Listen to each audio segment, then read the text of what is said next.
বসুন্ধরার সাংবাদিক খুনি হাসিনার পক্ষে এই বসুন্ধরার মিডিয়া কি বৈধতা উৎপাদন করেছে আমরা ভুলে যাই না। কোন মায়ের বুক আর খালি হবে না, কোন ইলিয়াস আর হারিয়ে যাবে না, কোন দেশপ্রেমিক সাংবাদিক বিদেশে থাকতে হবে না। আপনারা ভুলে যাবেন না, এই দিন না আরো দিন আছে। আমাদের হারানোর কিছুই নাই, আমাদের ব্যাংক নাই, আমাদের লুটপাটের ব্যাংক নাই যেটা আমরা হারাবো। আমাদের শুধু আছে ভালোবাসা মানুষের, আমরা সেটার জন্য রাস্তায় এসে আবার আমরা জীবন দিব। ডিসিএসপিদের বলছি, আপনারা যে ভালো ব্যবহার করছেন আমরা জানি, আপনারা চিপায় পড়ে আমাদের সাথে ভালো ব্যবহার করছেন। যদি হাসিনার পতন না হতো তখন এই ডিসিএসপিরাই গণভবনে প্রমোশনের জন্য লাইন ধরত। আমরা সাংবাদিকদেরকে দেখছি, আমরা সাংবাদিকদের উপরে নজর রাখছি। এই সাংবাদিকরাই জুলাই অভ্যুত্থানে আমাদেরকে সন্ত্রাসী আখ্যা দেওয়ার জন্য হাসিনার পক্ষ থেকে পুরস্কার পেত।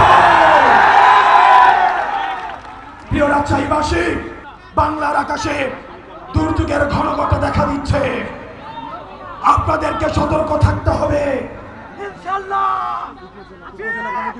আমরা বেঁচে থাকতে আর বাসা থেকে কাউকে উঠিয়ে নিয়ে গুম হতে দেওয়া যাবে না। কোন মায়ের বুক আর খালি হবে না, কোন ইলিয়াস আর হারিয়ে যাবে না, কোন দেশপ্রেমিক সাংবাদিক বিদেশে থাকতে হবে না। প্রিয় রাজশাহীবাসী, আপনারা দেখেছেন আমি দুইটা বিষয়ে কথা বলবো। সর্বশেষ যারা প্রশাসনে আছেন, আপনারা যদি ভেবে থাকেন আপনারা ক্ষমতাপন্থী হবেন, আপনারা ভুল করছেন। ক্ষমতা ক্ষমতা আপনারা ভুলে যাবেন না যারা 16 বছরের ডিসিএসপিদের কি পরিণতি হয়েছে আপনারা ভুলে যাবেন না। এই দিন না আরো দিন আছে। আমরা আপনাদেরকে বলবো না আপনারা এনসিপি পন্থী হন, আওয়ামী লীগ পন্থী হওয়া, রাজনীতিপন্থী হওয়ার কি পরিণতি আপনারা দেখেছেন। সীমান্ত পাড়ি দিয়ে ভারতে পালিয়ে যাওয়ার সুযোগ হয়েছে, ক্যান্টনমেন্টে পালিয়ে যাওয়ার সুযোগ হয়েছে। এই ডিসিএসপিদের আর বাংলাদেশে যদি কেউ স্বৈরাচারের পক্ষে অবস্থান নেয়, যদি কেউ মিডনাইট ইলেকশনে সহযোগিতা করে, এই বাংলাদেশে আর কোথাও, এই পুরো বাংলাদেশে তার আর জায়গা হবে না। সাংবাদিকদেরকে বলবো, বসুন্ধরার সাংবাদিকরা,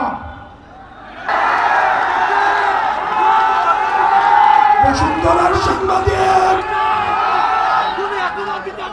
খুনি হাসিনার পক্ষে এই বসুন্ধরার মিডিয়া কি বৈধতা উৎপাদন করেছে আমরা ভুলে যাই না।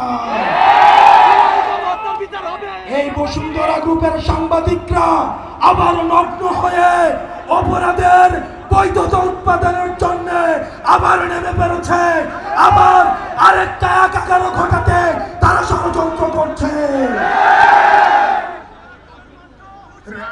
রাষ্ট্রের এজেন্সিরা যারা রয়েছেন, বাংলাদেশের যারা গোয়েন্দা সংস্থা আছেন, তারা জানে না বিদেশে বাংলাদেশের বিরুদ্ধে কি ষড়যন্ত্র হয়।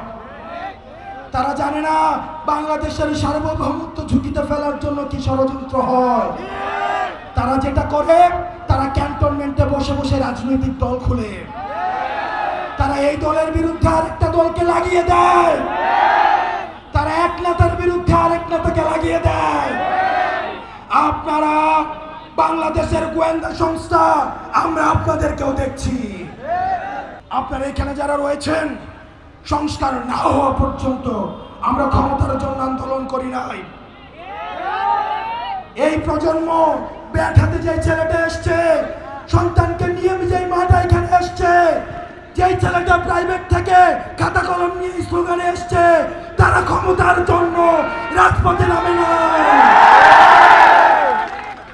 সুতরাং সংস্কার ছাড়া, বিচার ছাড়া যদি পথ পরিবর্তনের কোন চেষ্টা করা হয়, আমাদের বুকের উপর দিয়ে গুলি চালিয়ে যেতে হবে।